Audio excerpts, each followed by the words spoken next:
So, during the debt ceiling crisis, when Republicans were attempting to confuse the public into believing that it was actually a budget crisis, and that in order to address it, we had to do budget negotiations ahead of the impending collapse of the world's economy, they were pushing this argument about Social Security. Which, by the way, real quick, sorry, side note. Yeah. CBO came out and found that the budget negotiation, because of the decrease in funding for the IRS, actually netted more deficit. Fuck that. God fucking damn it. So yeah, party of fiscal responsibility. Great job, Biden. Great job. Great job, Biden. And you fucking bowed great to the job, party of Republicans. fiscal responsibility. Yeah. Jesus. Totally. So, anyways, continue. So, aside from the fact that Republicans continue to screw over our deficit and our budget via their positively fanatical and zealous pursuit of tax cuts and spending reductions, a claim that we often hear from them, and we've been hearing it from Marjorie Taylor Greene and Kevin McCarthy and a bunch of folks on the right, is that Social Security is bankrupt, that we are running out of money, and that therefore the only way to save this thing that is going to run out is going to be, and not only the only thing to save it, but the prudent thing to do, the fiscally responsible thing to do, is to cut benefits. And so it's pretty intuitive, at least based on how often this claim is repeated, to believe that it might be true. I mean, after all, like, if I think about my in-laws or my folks or anybody like that's older who's like getting close to Social Security age, they're constantly complaining about that their benefits might run out or be reduced, and that it's a foregone conclusion that none of us young people will see a dime from Social Security. So we wanted to break this the fuck down and see if this is actually true at all. Yeah. And on top of all of that, one argument that I've seen is that as medical technology increases, life expectancy increases and quality of life increases, which means that, first off, we want to save Social Security because it's a phenomenally popular program. And it's been running a deficit since 2021. And taking all of that into account, clearly, the best choice we can make is to raise the retirement age, because it would save this phenomenally popular program. And it wouldn't even be that much of a big deal because, because of life expectancy and quality of life improvements based on better technology. Yeah. Say it with me now. So here's why that's bullshit. Well, so we pause for a second and just break down real fast where Social Security's funding comes from. Yes. Because ultimately, like, that's key to all of these discussions. So Social Security, which is, if you're not aware, a benefit that's paid out to eligible collectors when they start collecting, which is generally speaking their retirement age. And Social Security is funded by payroll taxes, right? So you work and a certain percentage comes out of your paycheck every month and comes from your employer every month and goes into the Social Security program. And the way that the paying in and the benefit payout works is that, generally speaking, current workers pay into the program and then current beneficiaries withdraw from the program. And so in a perfectly balanced world, it's more like a redistribution than it is like a fund that gets filled up and then emptied out. Yeah. So this is dependent on having a pretty stable relationship between people paying into the fund and people withdrawing from the fund. And sometimes there's a surplus, right, where there are more people paying in than people taking out, which happened for, the last 30 years or so, up until about 2021, in which case those funds get set aside into the Social Security Trust Fund, which can then be used for future years in order to pay out when there is a smaller base of people paying into the program. Yeah. I will say, researching this topic, it made something happen that I am really not used to. Which is that I am so used to doing policy deep dives on issues political in the United States. And, issues that I thought going into it, well, this is probably really bad. And then after researching, coming out of it thinking, this is apocalyptic. This is probably the first time ever Yeah. that I went into something thinking, oh my God, we're all going to die. Like Totally fucked up. we're totally fucked. I'm never going to be able to benefit from Social Security. Everybody's going to completely lose all of their Social Security benefits, and we're all dead. And I came out of it thinking, okay. Yeah, exactly. This is a very reasonable thing that we could totally fucking fix, and it wouldn't even be that problematic. But if we didn't. but even on top of that, like there's a simple fix. But even if we don't do the simple fix, Yep. the results will be bad, but they won't be apocalyptic. Totally. Because for one thing, as Michael already alluded to, as it stands, from back when there was a surplus with Social Security, there accumulated a trust fund, which basically makes it so that despite the fact that we have had a deficit since 2021, they've still been able to pay out 100% of the promised benefits even since then. And in fact, at this point, it is estimated that they will continue to be able to use that trust fund by at the very earliest 2033. Yeah. And even after that, they'll still be able to pay out 3/4 of the promised funds Yeah. with the current funding. Yeah, exactly. I think that's a really solid point.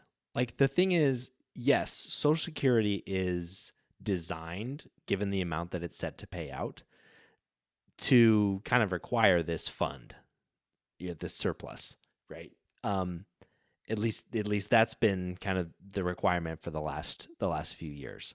But to Nathan's point, worst case scenario is Social Security is fine for the indefinite future, paying out 3/4 of what it would pay out otherwise. So this apocalyptic scenario that Republicans have been describing, where like the world is going to end and Social Security as a program will be bankrupt and over if we don't cut benefits or raise the retirement age right away, is just patently not the case.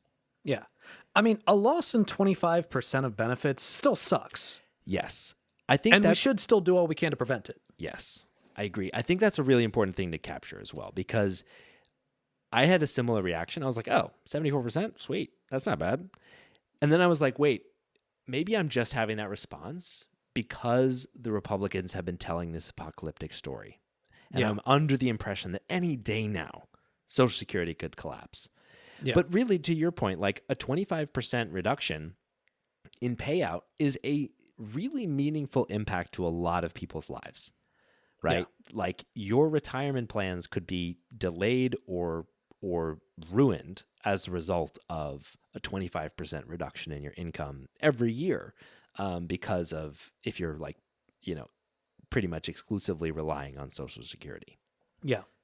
So there are a few fixes that have been proposed. We already talked about the Republican fixes. The Republican fixes are potentially cut benefits, although they have at this point promised that they're not going to do that.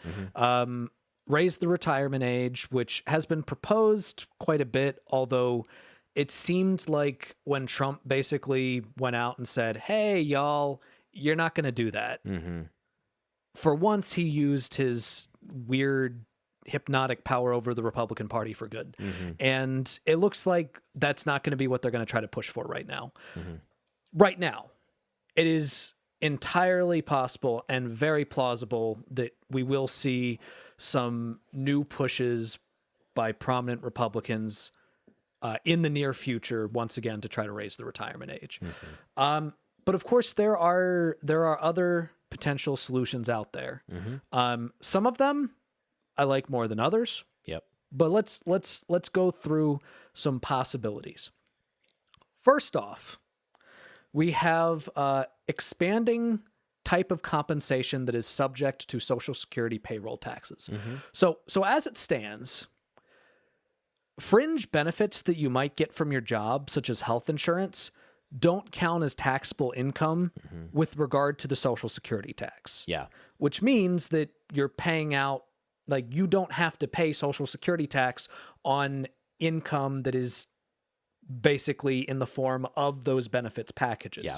And a lot of those benefits packages have been used by companies in, more and more often as a way to attract talent. So rather than just competing in like salaries with other companies, they'll attract talent using these benefits. And so as the value of those benefits has gone up and the salary, the actual like dollar compensation and salary hasn't gone up as much, we're seeing a shift in compensation towards benefits, which don't end up paying into Social Security.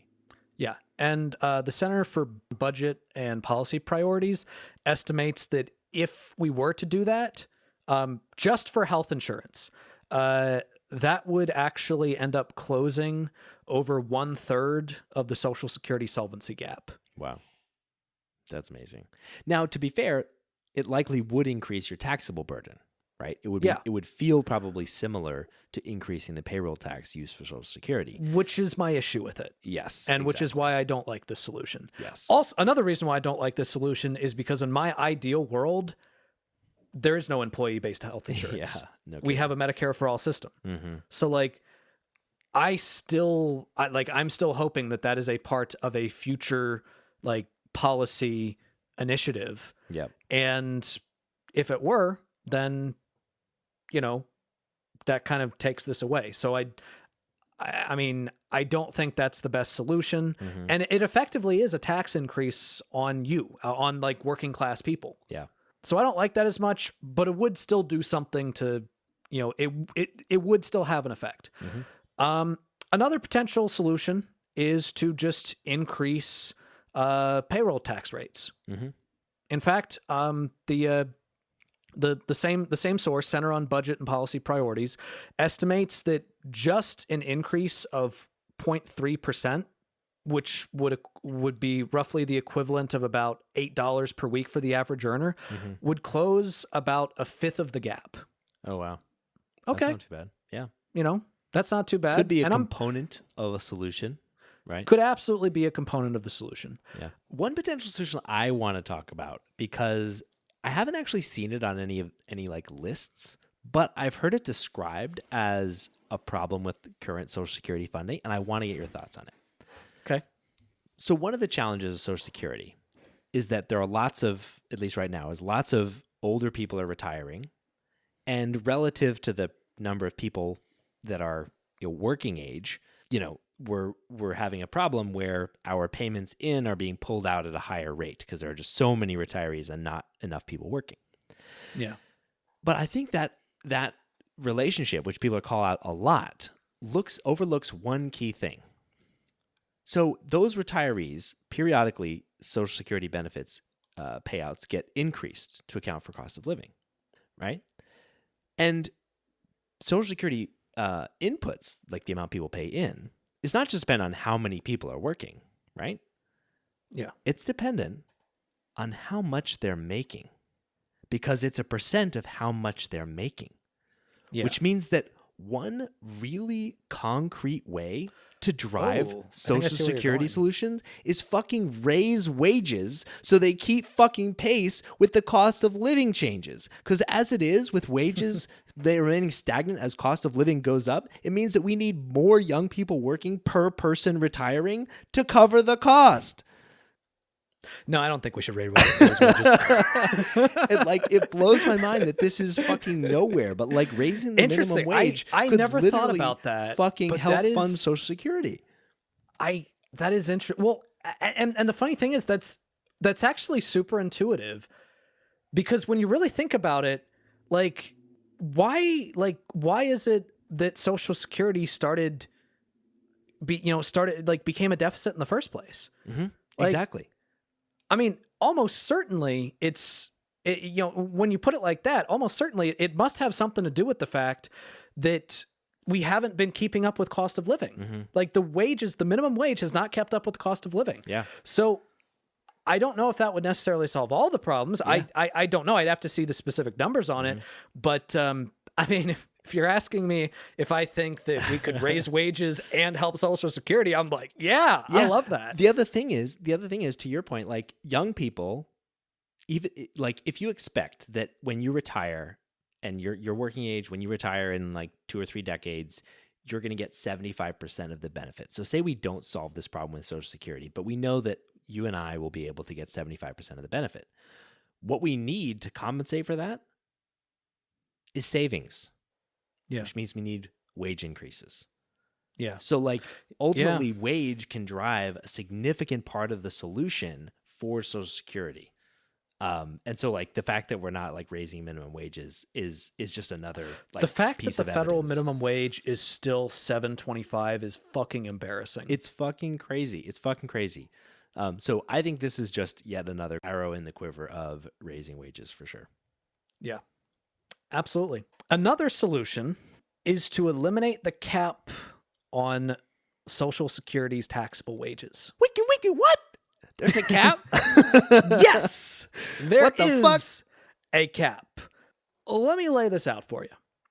So as it stands, the payroll tax rate is 6.2% for workers and 12.4% for people who are self-employed. So, employers. Yeah. And that's because your employer pays half essentially of the amount that's supposed to come out towards Social Security. So if you employ yourself, you have to pay the full amount. Yeah. Here's the thing though. There's a cap on income that is taxable by payroll tax. In 2023, that tax cap currently stands at $160,200, which means that if you make $160,200, in terms of the dollar amount, not percentage, but the dollar amount, you pay the exact same in payroll tax as someone who makes $1 million. Yeah. Which means that they would pay a significantly lower percentage of their overall income than you do, which makes it a regressive tax rate. And by the way, if we were to eliminate the cap, it would only affect the top 6% of Americans. Yes. Most people would not see any change in their actual benefits. Now, it is important to note there would usually what you get in Social Security in a lot of ways, in retirement, in a lot of ways is proportional to how much you put into it. So it is true that eliminating the cap would give more benefits to higher earners, but the net increase to the amount of revenue that would go towards Social Security is estimated by the Center on Budget and Policy Priorities to eliminate 9/10 of Social Security's solvency gap. 9/10. And to take it a step farther, there has been another solution that has been proposed by two of our favorite senators, Bernie Sanders and Elizabeth Warren, in which they would do that. They would eliminate the tax cap, and furthermore, they would make it so that investment and business income also count as taxable wages under Social Security, which, by the way, it's crazy that they're not already. Why? I don't get it. Why is investment and business income so tax advantaged? It's still income. I don't understand. Yeah. And this policy, if it were passed, it would stabilize the trust fund for the next 75 years. And it's not that extreme. Yeah. Because you are making a tax that is currently a regressive tax, not even a progressive tax. You're not even making it a progressive tax rate. You are just making it a flat tax rate, which a lot of conservatives that I talk to that are conservative voters, when I talk to them about taxes, they're like, yeah, in my ideal world, there's just a flat tax rate on everything. Everything is just a flat tax percentage. And I disagree with them on that because I think there should be a progressive tax rate. But in this specific case, a flat tax rate just on all of your income would be better than the current system. Yeah. It would be more progressive than the current system. Yeah. Even though it would just be a flat tax rate. And if you did that and you just made investment and business income, taxable income for Social Security, you would fund the trust fund for 75 years. Yeah.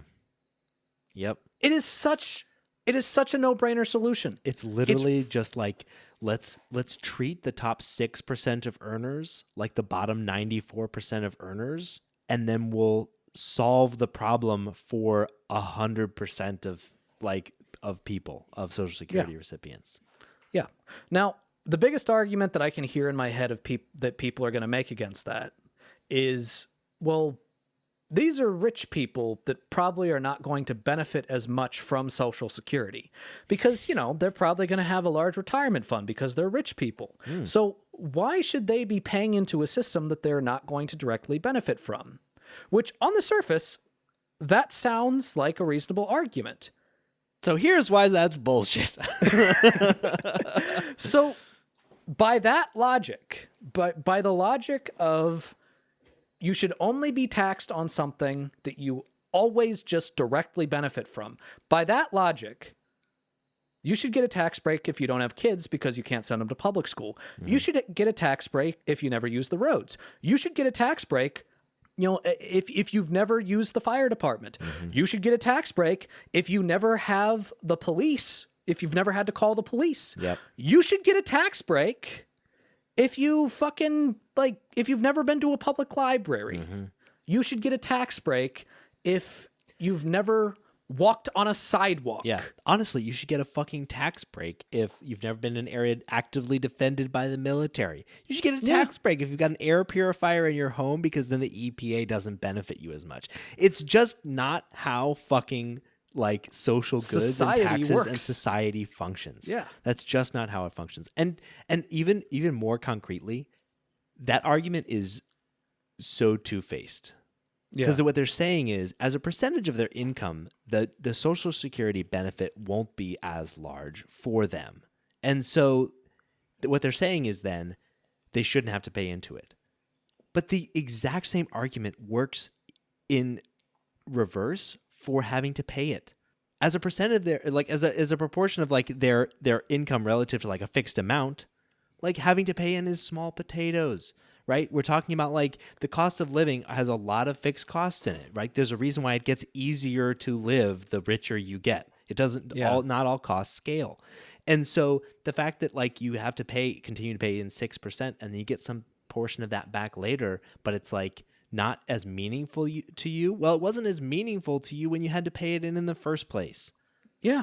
And on top of that, you're operating under the assumption that when people retire and get money, that money doesn't benefit you, which it absolutely does. Think about it. The CEO of Walmart relies on customers. Customers rely on having money. If you want people to have money, even beyond their retirement age, to come and spend at your Walmart, you want their Social Security to be paid for. Rich people are still going to directly benefit from middle-class people having money to spend at their businesses. So it absolutely benefits them. And that is the biggest reason why we have a progressive tax rate to begin with when it comes to income tax. Because you benefit more from that. If you are a significantly wealthy business owner, you rely more on the multitude of roads all around the entire nation so that people can get to your business. Just like when you are rich, when you are in that same position, when you are a business owner that owns a bunch of businesses all over the country, a CEO or whatever, you rely on your customers having money. And in order for them to have money throughout every stage of their life, even after they retire, Social Security needs to be funded, which means that it's not just benefiting them, it is benefiting you.